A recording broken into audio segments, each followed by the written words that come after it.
प्रश्न क्या है कहने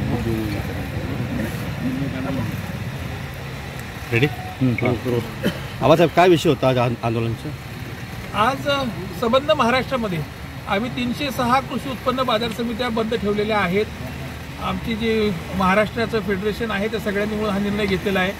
मागच्या 3 तारखेला महाराष्ट्राच्या मुख्यमंत्र्यांनी, उपमुख्यमंत्र्यांनी आणि पणन मंत्र्यांनी आम्हाला सगळ्या चेअरमनना आणि सचिवना मुंबईत बोलवून घेतलं आणि बोलवून घेतल्यानंतर आमची भूमिका समजून घेण्याच्या आधी, आमचे प्रश्न समजून घेण्याच्या आधी त्या ठिकाणून पणन मंत्री पळून गेले।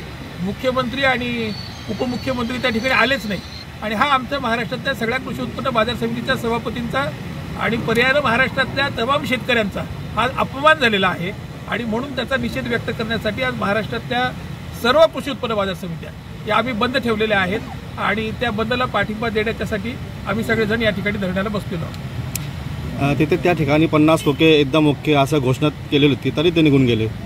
त्या प्रश्नांची जी आमची भूमिका होती ती त्यांनी ऐकून घेतली असती तर अशा घोषणा कोणी दिल्या नसत्या, पण भूमिका ऐकून घेण्याची त्यांची मानसिकताच नव्हती। त्यांनी आम्हाला राजकीय उद्देशाने बोलवलं होतं। महाराष्ट्रातल्या सगळ्या कृषी उत्पन्न बाजार समित्या महाविकास आघाडीच्या ताब्यातल्या आहेत आणि आम्हाला त्या ठिकाणी बोलवून आम्हाला थोडंसं ब्लॅकमेल केल्यासारखा प्रकार त्यांनी केला आणि म्हणून तशा पद्धतीच्या घोषणा या संतापामध्ये सगळ्या सभापतींना द्याव्या लागल्या।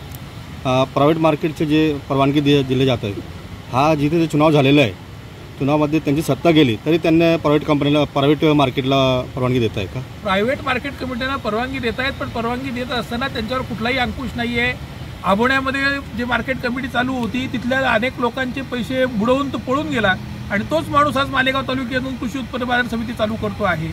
म्हणजे शेतकऱ्यांची मोठ्या प्रमाणात फसवणूक चाललेली आहे। आम्हाला बाजार फी 1 रुपया मिळते, तिथे 50 पैसे घेतात आणि त्यामुळे व्यापारी तिकडे भुलत आहेत। पण 50 पैसे जर आम्ही बाजार फी करायला लागलो तर आमच्या कर्मचाऱ्यांचे पगार सुद्धा देणं आम्हाला शक्य होणार नाही। ही वस्तुस्थिती सगळ्या कृषी उत्पन्न बाजार समित्यांच्या समोर आहे आणि म्हणून समर्थ महाराष्ट्रामध्ये या खासगी बाजार समित्या आणून ज्या लोकांच्या हक्काच्या बाजार समित्या आहेत, ज्यांच्याकडे इन्फ्रास्ट्रक्चर आहे आणि त्यांच्या पैशाची आम्ही हमी घेतो। आम्ही व्यापाऱ्यांवर जी कारवाई करायची असेल ती नंतर करतो, पण आधी आमच्या पैशातनं शेतकऱ्याची नुकसान भरपाई करून देतो। इतक्या विश्वासाने शेतकरी आमच्याकडे येतात तर आमच्या शेतकऱ्यांचं आणि आमचं जे विश्वासाचं नातं आहे हे फक्त आम्ही महाविकास आघाडीचे घटक आहोत म्हणून आमच्या मार्केट कमिट्या संपवण्याचं जे काम चाललेलं आहे त्याच्या विरुद्ध आम्ही सगळे आहोत आणि म्हणून आमचा लढा आहे। जेव्हा त्यांची सत्ता होती तेव्हा ते ह्या प्रायव्हेट मार्केटला मंजुरी दिली नाही, आता सत्ता गेल्यानंतर परवानगी देतात। हो, हे सत्ता गेल्यानंतर म्हणजे त्यांच्या सत्ता कधी नव्हत्याच। आज मालेगाव तालुक्यामध्ये त्यांची सत्ता असेल ठीक आहे, पण संबंध महाराष्ट्रामध्ये परंपरेनं सगळ्या ज्या कृषी उत्पन्न बाजार समित्या ज्या महाविकास आघाडीच्याच कायम होत्या, आज मालेगावमध्ये परिवर्तन झालेलं आहे आणि मालेगावमध्येच या 3 ठिकाणी कृषी उत्पन्न बाजार समिती म्हणजे खाजगी मार्केट चालू आहेत। अजून काही ठिकाणी वाढणार आहेत आणि सरसकट त्यांना परवानग्या देऊन त्यांची कुठलीही आर्थिक क्षमता नाही, त्यांच्याकडनं कुठलं आर्थिक बंधन नाही, त्यांच्याकडनं 2-5 कोटी रुपयाचे काही गव्हर्नमेंटने डिपॉझिट घेतलेलं आहे किंवा बँक गॅरंटी घेतलेली आहे असं कुठलीही परिस्थिती नाही। त्यांच्याकडे स्वतःची मालमत्ताही नाही, भाडे कराराच्या जागांवरती ते करत आहेत। म्हणजे उद्या जर त्यांनी शेतकऱ्याला फ्रॉडमध्ये फसवलं तर त्यांच्या जागा विकून सुद्धा सरकार पैसे वसूल करू शकत नाही।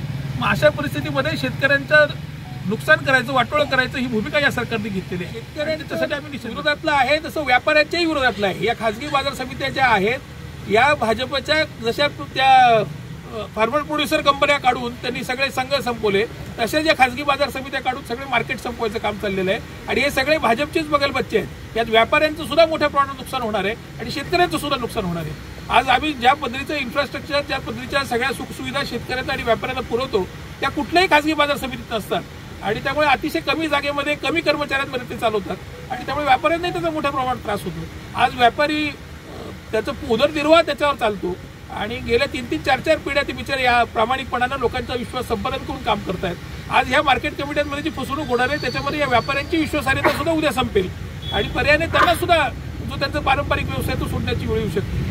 त्यामुळे निश्चितपणे हे शेतकऱ्यांचंही सरकार नाही, हे व्यापाऱ्यांचंही सरकार नाही, हे फक्त अदानीचं, अंबानीचं आणि त्यांच्या बगलबच्च्यांना पोचणारं सरकार आहे। येणाऱ्या निवडणुकीमध्ये यांना परिणाम त्यांना भोगावं लागते का?